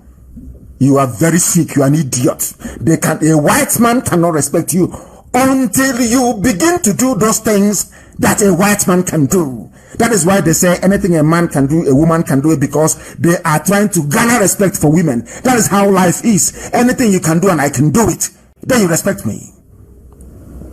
Why don't the Janjaweed respect you today? Why is it that the Fulanis are killing you, they don't respect you? They don't respect you because they will kill you and you will do nothing. They know they have the British behind them. Britain will defend them. Of course they know. But listen to me. America went to war in Vietnam. America was the foremost power in the world, went to war with rice farmers in Vietnam. America thought they would win the war. America went to the war. The Vietnamese said no. Sheer willpower. Vietnam said no, you can't conquer us. That is how men behave. If it's black people, oh, give up now, surrender now. Our children are suffering. Why can't you just surrender? That is the mentality of a black man. That is why black people are at the bottom of the world. At the bottom, always begging, always begging. We are in this nation in America. Please, why can't you help us? Every time it's racism. Because you are foolish. You are black and you are foolish. That's why they're stamping on your head. That is why they kneel on your neck. I asked a very simple question. How many Asians have they killed in America? How many South Koreans have they killed in America? How many Russians have they killed? How many Spanish people have they killed? Why can't black people reason? Why they don't reason is only God, their God. Only their God knows. I have no idea. Only to gossip. Yap, yap, yap, yap, yap. Every blessed day, what is the newest gossip? They go and they gossip their lives away. Meanwhile, Fulani are in your villages.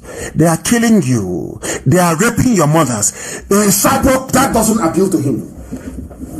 What appeals to Sabotua is how to derail a movement designed to free them. Very, very sad indeed in this UG. Very, very sad, I tell you. Very, very sad. We are live and we are direct. Our line, of course, is jammed as always. I can't even pick any single call because the lines are jammed. The main line itself, so many messages, it is untrue. Somebody asked me a question. While Sophia is trying to call, but I cannot call because there is somebody on the background who has refused to drop their call. They are there, the call is in the background, and they have refused to drop it. And if they do not drop it, I do not see how we are going to take any more calls. It's there blocking all the calls. As I said before, once you receive multiple calls on WhatsApp, on what's it called, if you have called before, don't call again, please. If you have called before, don't call again. The caller on the line, can you hear me, please? Your name and where you're calling from, if you may. My leader. Good morning to you. I'm calling from the heart of the zoo. I call Niger area. Good morning. You're calling from the Niger area. Good morning to you. Please go ahead. Yes, the capital city. My name is Chukwuken Selena and I'm from Ebonyi State in Ishiago, local government. Thank you. Go ahead. Province. I'll be trying to get you online since all this was. The whole world is trying to get me online. The whole world, I can tell you that. Mandacha and DCOG, everybody wants to get me online. Please go ahead. Yes. I say may God bless you. What I want to say, there is one of our brothers from Igala. I want to ask, because I'll be saying that let us have I'm a member of IPOB family in Equatorial Guinea before I left. I come back to the zoo. Yes. For one problem or the other. Yes. Then the man is from Igala, but he like what we're doing. I want to ask, because we are only two now. So he said that let us form a family. I'm telling you, let us form a family. He agreed, but I call our deputy there in Malabo there. He said that we should wait until maybe when we get 4. Then that's when we can. They will give. Two of you can start a family. I know we have a family in Equatorial Guinea. Maybe you can start a unit. I will try and ask. We are there. And now that you have mentioned Equatorial Guinea, I have something to say about it. Later on, please go ahead. Yes, not something. Yes, I'm a member. That's what I'm saying. I'm no longer in Equatorial Guinea now. I'm in the heart of zoo. That's where I'm staying now. I will not go back to there. One thing or the other, but I don't want to go there, my leader. But I say, Michiko Kaba, bless you. But what I want to say, people are complaining that let us go back to, because one day like that, there is a message I received that saying that let us go back to go and do voting on Nigeria. What I'm saying, I am coming. Who says you should go and vote for who again? They have come again with a stupid vote. Who said you should vote? It will be a child play, because it will be a child play. Who said you should vote? There is what there are many these people that say that those are support themselves leader, because I believe they are not our leader. They are dreaming. They are dreaming. I can assure you that they are dreaming. My dear brother, they are dreaming. I can understand there could be a debate as to why or to have somebody in charge of our land, let's say state elections or whatever. That can even be understood. You know, but to tell me to go and vote in a zoo or no, we allowed that to happen the last time as a gesture of goodwill to prove to them that the zoo elections can never work. We have proven that to them. People voted in Imo State and they took number 4 and made him number 1. And they have come again. Oh, please. Oh, please. Talking about Equatorial Guinea, of course, Igala is Biafra land. Today, there are Igbo people in Equatorial Guinea. It is a recognized language there. In the next 100 years now, should people continue to give birth to Fulef? They say, oh, they're not Igbo. Hey, how come? I don't say that. But they are there today. Go and check. They are there in Equatorial Guinea. Igbo language is spoken in Equatorial Guinea. They have a community there. And once Biafra comes, they will come back home. Those that want to come, they will come back home. And I've said it before. They say the landmass of Biafra land is not that big and all that rubbish. And I'm saying to them, once Biafra is restored, every black American that wants it will be given Biafran citizenship. Any black American who wants it will be given Biafran citizenship. They will not come back home. Instead, we'll build 100-story building. If 1 single building that is 100 stories can contain the whole of Afaruku, my entire village can live there with space to spare. So we know what we are doing. So for some of the idiots saying there is no land, what are all that rubbish? Why do you think man conceived skyscraper? Why do you think so? Why, I ask you? People who don't know anything. They are playing with Biafra. They don't know the plan we have for Biafra. You see Alamajiri, they will be begging to come to Biafra land to buy houses. You know, they will still be, you know, and they'll keep stealing. Even in the zoo, they'll keep stealing themselves dry. That is how they are. Because they believe in feudalism. But in Biafra land, I can assure you, in the land of Biafra, when they come, we'll say no to them.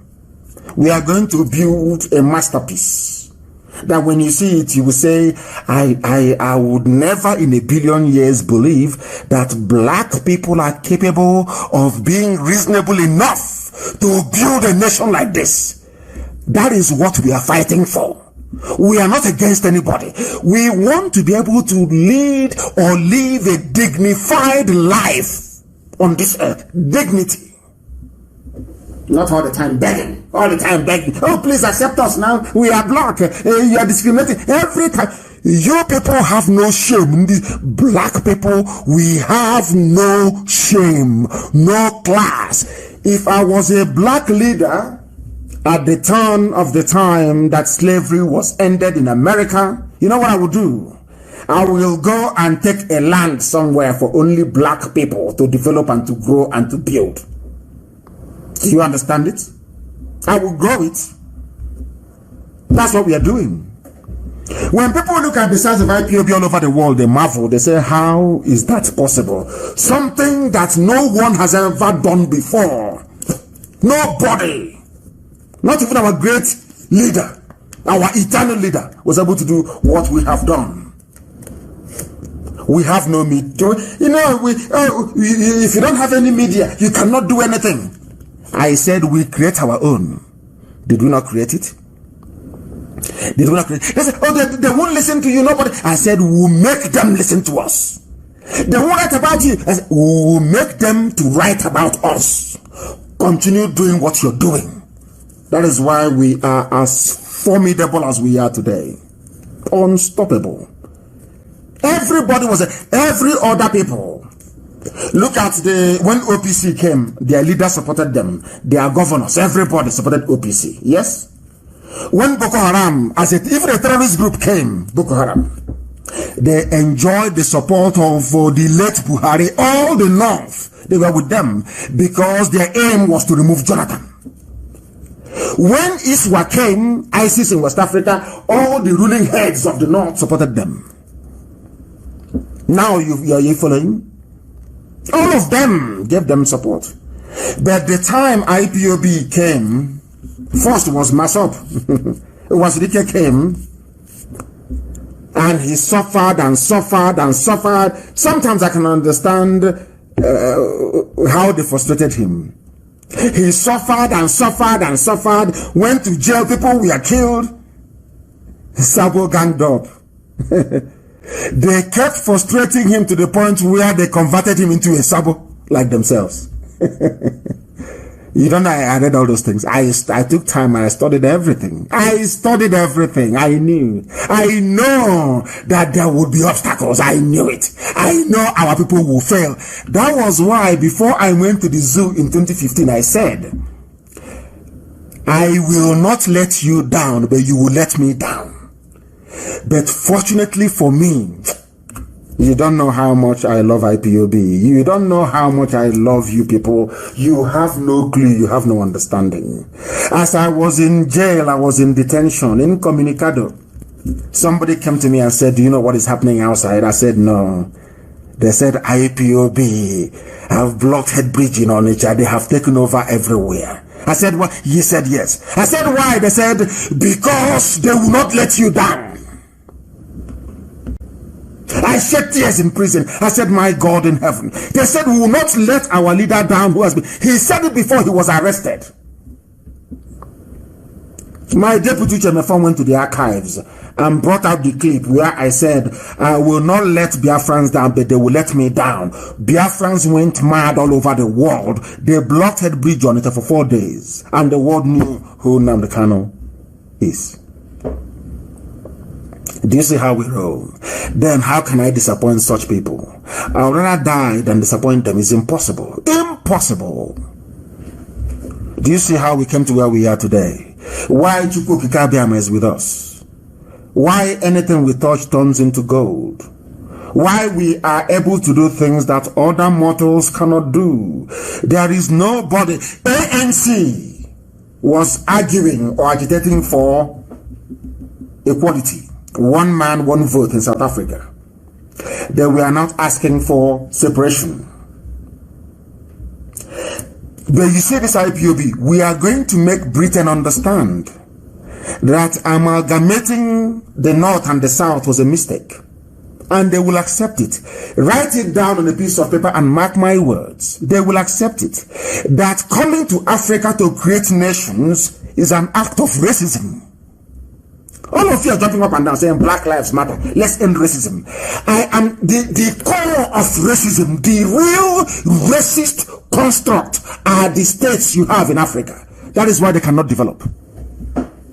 Divergent value systems is called. I think we've argued that convincingly very many times. I have a caller on Skype, your name and where you're calling from. We are IPOB, we are live and we are direct and the whole world is listening. Yes, my leader. Good morning, sir. Good morning to you. Yes, sir. Please, I will have two important questions to ask before I go ahead. Allow me to say one thing from the bottom of my heart, please. Please hurry up and make it very quick. Your questions are more important. Yes, please go ahead.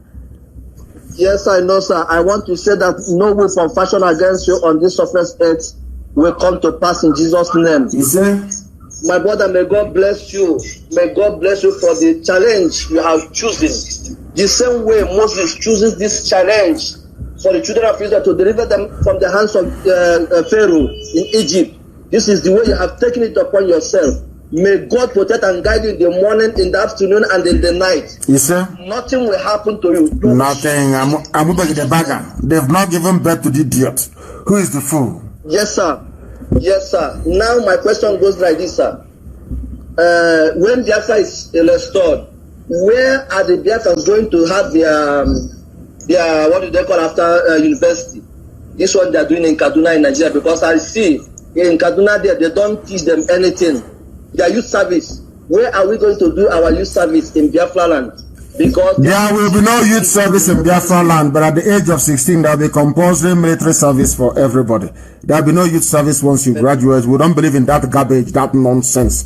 That is artificial unity. It's not going to work. But you are going to serve your military. Everybody will receive military training at the age of 16. Everybody will serve in the military for 1 year.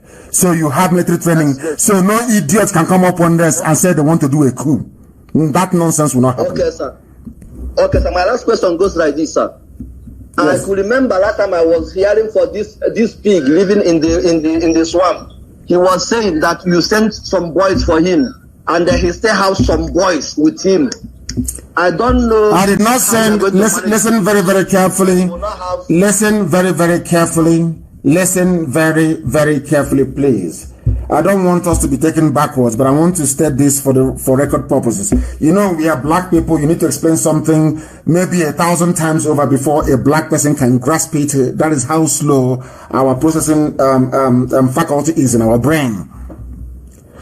I sent people to Cotonou, the very high command of IPOB to Cotonou. I'm explaining it now so the whole world can hear. I sent our high command to Cotonou to go and meet with the person that you referred to.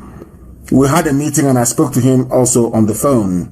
An agreement was reached. I honored my own part of the agreement and I gave him money. And I sent our men to go to Iguacha to go and see him. And they betrayed our men. They set up our men and they were arrested by DSS. And our men came back. Nobody is with them unless you're Sabo. What saboteurs and baby traitors or what baby saboteurs and traitors are doing is that they start their nonsense. They collect money from the zoo or from a politician, they start their rubbish. I know one that the politician in Anambra bought a laptop for, bought him mobile phone, gave him some money, and he started work. The same way that they're doing today. And when the idiot felt that our people was upset and looking for him, the idiot ran to the place that you're talking about and sought refuge there. And today they are washing plates and doing all manner of nonsense for their master and their lord in this case. Nobody is with them. Nobody, no human being is with them. The day we rise up, the whole world will know. As I keep saying, people say, oh, do this underneath. Don't announce it. I said, no. I don't fight like a coward. The day we commence the world, I will announce it and the whole world will know we have commenced. And then let me see the idiot that will come and blame us. And I'll ask them, where are the Fulanis? That is why I want all of you to spend time. Go to Twitter. I've been warning you. Everybody must go to Twitter. Go to Twitter so we can tell the whole world. Because Facebook is suppressing and repressing. So that is why we must do what we are doing. I don't respond to gossip, and you must know that. I don't respond to it. What I do is I ignore the idiots for people to have whatever views or opinion they may have or they may wish to have in their skull. That is entirely their business. As for us, our job is to restore Biafra, and that's exactly what we are doing. That is exactly what we are doing. We are live and we are direct, and the time now is approximately, should I say 6 minutes to 9. 6 minutes to 9. I'm taking calls mostly from Skype. IPOB 2020@outlook.com. If you don't have Skype, then I'm sorry, but that's why we're taking calls this morning, because a lot of people are clogging up our main line. Is too much. Over 4,000 missed calls. It's unbelievable. The caller on the line, can you hear me, please? I have a caller on Skype. Can you hear me? No. They are not paying attention. They are not paying attention. I'm sure they will keep calling and calling and calling and calling, but they do not pay attention. And I don't understand why they're not paying attention. I do not understand. Let us go and see if we can get some of these people to participate in what we are doing this very morning. We are live and we are direct. There are some people that I promised I was going to call, and I want to make sure that we connect them this very morning. This very morning we are live and we are direct. I have another caller on the line. This caller, can you hear me? Your name and where you're calling from, please? Good morning, OEC. My name is Nnamdi Nnamdi, my namesake. Please go ahead. And where are you calling from? Yeah, I'm calling from Italy. From Italy, please go ahead. OEC, what I want to ask is concerning this our 1 million march you postpone. I would have suggested maybe we organize another 1 million march here in Europe, because as you can see, many things have reopened here in Europe, so that the world will know that we are not going back. That's a very good idea, actually. Well, that is a very good idea. Maybe we should march in Europe, as the globalists and the liars with their media continue to deceive the whole world. They know that hydroxychloroquine works, but the media, that is just like the zoo, conspiracy. They know that we know that Buhari is dead and is not there. But somehow, with their media and their influence, they try to convince idiots otherwise and not us. They end this rubbish. Take hydroxychloroquine, zinc, and the other drug, and let reopen everywhere. They're saying no. They want to close. Maybe Europe is a very good bet. Maybe we should think about having a 1 million man march in Europe.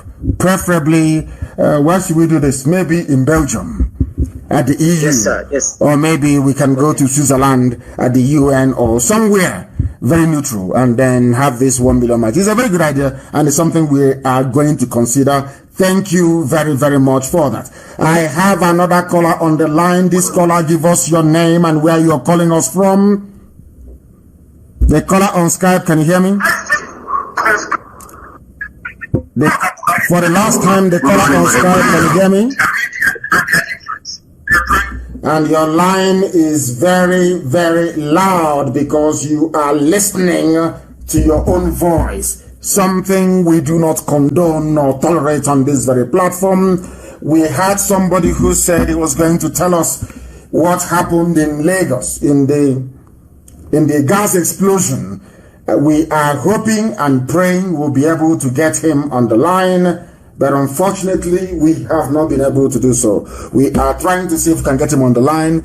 I have not been able to do so to see if we can get a perspective as to the Fulani explosions in Lagos that they are calling gas explosion. I don't know what is wrong with this generation. They are so confused and they love lying so much. They love to lie so much. I don't know why that is the case. I do not understand why that is the case. People are calling us all over the place and our lines are so jammed. It's untrue. Jammed. My unbelievable. God in heaven. God in heaven. The calls are too much. Calls are too much. Let's take this very call. I have a caller on the line. Please give us your name and where you're calling from, please. For the last time. My goodness, they don't listen. On this UG, black people, we never ever listen. We never ever listen. I don't understand. I have no idea why we don't reason, why we don't listen. I said, when you call us, make sure that all your lines are down. Make sure that you turn down your system. They don't listen. They don't. This UG. Hey, the caller on Skype, can you hear me? Please, your name and where you are calling from, if you may, please. My leader, you have just get another new child last week. Wonderful. That is wonderful. That is wonderful. From Iceland. IPOB have just been registered in Iceland. That is in Iceland. That is wonderful. Iceland. We took our oath last week, Saturday. Wonderful. Wonderful. Wonderful. So we have now been recognized as an existing entity in Iceland. Is that correct? Yeah, we have not yet registered, but we just started an oath. We are processing for the registration. Okay, you have started a family in Iceland. Is that correct? Yes, wonderful. That is family, great. Sir. That is wonderful. That is great. Absolutely amazing. That is wonderful. Thank you very, very much. Thank you. Thank you. Please, it's a very wonderful news. That is to tell them that those who said, who joined their Zoom masters to be saying that IPOB is a terrorist movement. And I have written a letter to the aeroplane turner asking him why the tag of terrorism cannot be lifted on IPOB, considering that we have been begging them. We are the ones taking them to court, begging them for over 2 years. Come to court and explain why IPOB is a terrorist group. They have not come. I appeal for 2.5 years because they know what they are running from. I thank you very much. And this brand new family in Iceland, I salute all of you very much. I salute all of you very, very much. Thank you for this. I am very, very glad that we are making progress. We are making immense progress. Somebody is in the zoo. Let us call them and see if we can get them to give us a perspective as to what happened. I have somebody by the name Pastor Jack who is on the line. Can you tell us what is happening in Ajawa State, where we understand our people, or should I say a significant number of our people are living in Lagos? Please go ahead. Thank you. Good morning, my leader. My name is Pastor Jack Chigozie. I'm calling from Lagos. Concerning the incident that happened at Inua Muhammad Street, Ajawa Estate, we visited that scene. The incident actually occurred on the 28th by 7 p.m. specifically. Although we went to that place to find out what actually happened. The woman selling, there's a woman selling wedding gas. She sells wedding gas, covered and oil. So we went to that place to actually uncover what happened. So this woman happens that this woman has been selling all through the day, but exactly 7 p.m. she closed her business and about going home. Yes. So two persons came demanding they want to buy gas. So the woman said no, she has closed. She's not actually going to open the shop anymore. But they begged her. But before I proceed, the two persons, one is an Afa and the other person that came with him. So they actually begged the woman. The woman said, okay, her daughter should attend to them while she do another thing. Other people who are also working their shop were within. But none of them can actually say what triggered that explosion, because if you look at the explosion, the way it went off, it looks similar to what happened to Abu Lado. Because nobody, even the people in that vicinity that were not harmed, because actually 6 persons died on that spot. The Afa and the person he came with, the woman, the daughter, a tailor person there, and one other person. That 6 persons died. Then many people were wounded. So all the people that didn't sustain injury that are a little bit far away from that incident, nobody could actually explain what ignited the fire that caused the explosion. But the way we see, from the things we see, this woman have been there over years or most, doing that business without similar occurrence. But to our amazement, why actually that day it happened that way? And if she had been selling all the day, nothing of that nature had happened. Why is it actually that by that 7 p.m. on the dot that this affair came in with this person, this thing actually took place? So several media outfits came, the BBC, OPG, and other people, but nobody could actually give exactly what ignited or what triggered that explosion.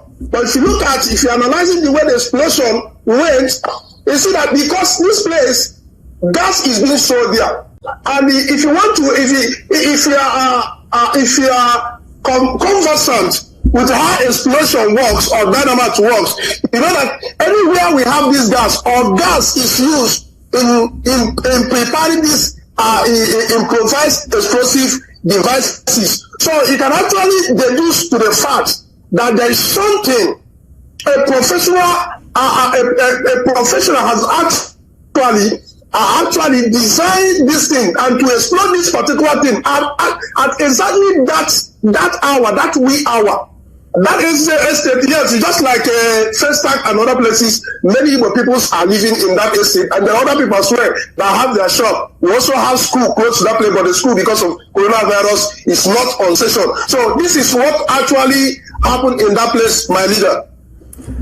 Thank you very much. And so in your opinion, it is not a gas explosion, although they used a gas premises to disguise it to look like one. It is not gas explosion. Is that correct? Exactly. That is from my analysis. That is what I said. Because initially, some people were telling people that it was a cooking gas. Other people say different thing, or to have to get to that sense. We actually look at the whole thing. We look at the whole thing and say, this person has been selling this thing over the years, and people have been buying and seeing.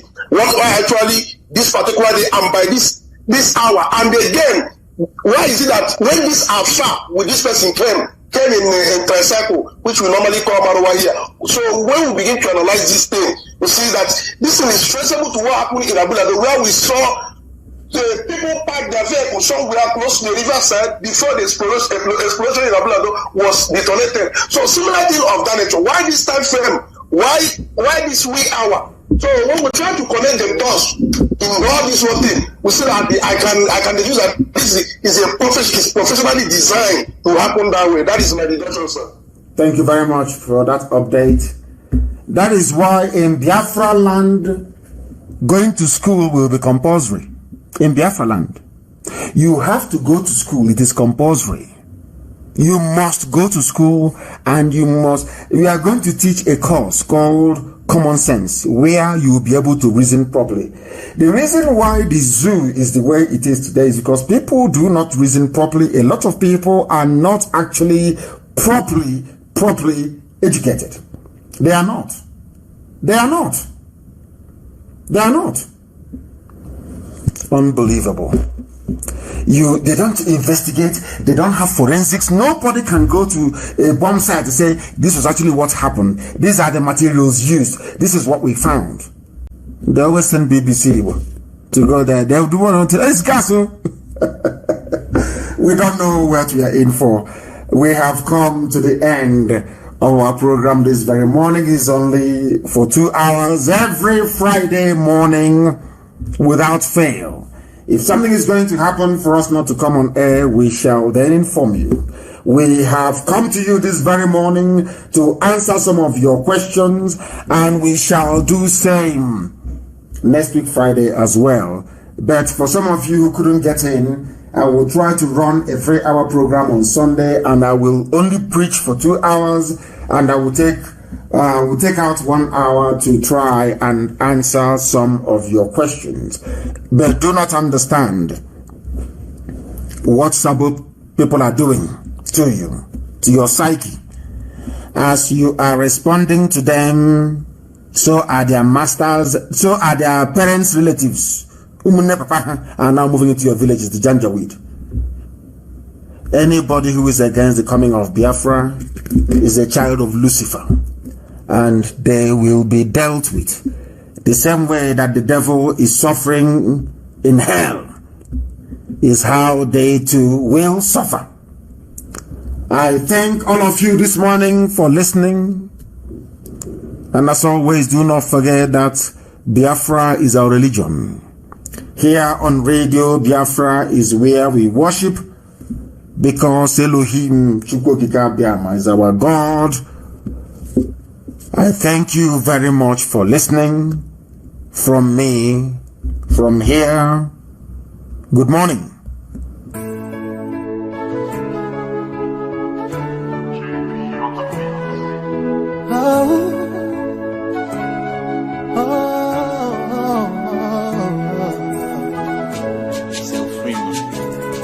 Oh yeah. There comes a time. The whole wide world will welcome the rising sun. Here comes the time for everyone to see that what will be, will be.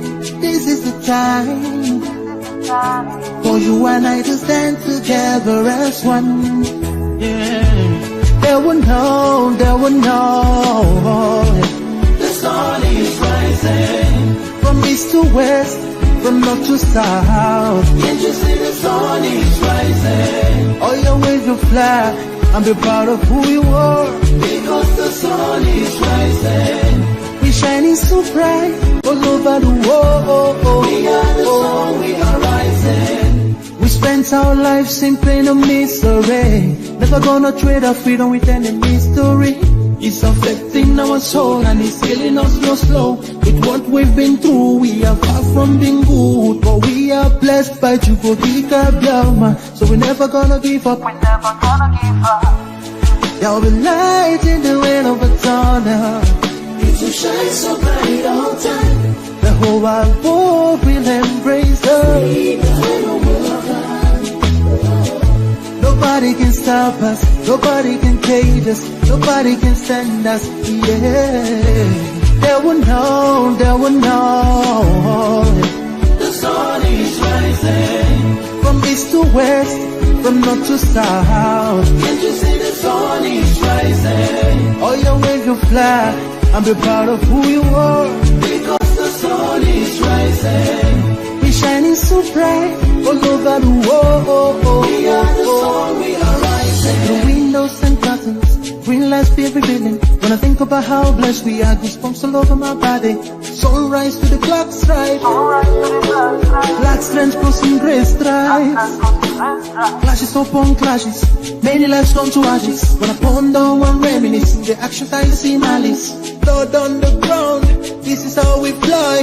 Our beautiful flag, all around the world. Blood on the ground, this is how we fly. Our beautiful flag, all around the world. We go carry the cross together. We walk through to Zion. We stumble, we rise. How the victory was done. Yeah, we know. Yeah, we know. The sun is rising. From east to west, from north to south. Can't you see the sun is rising?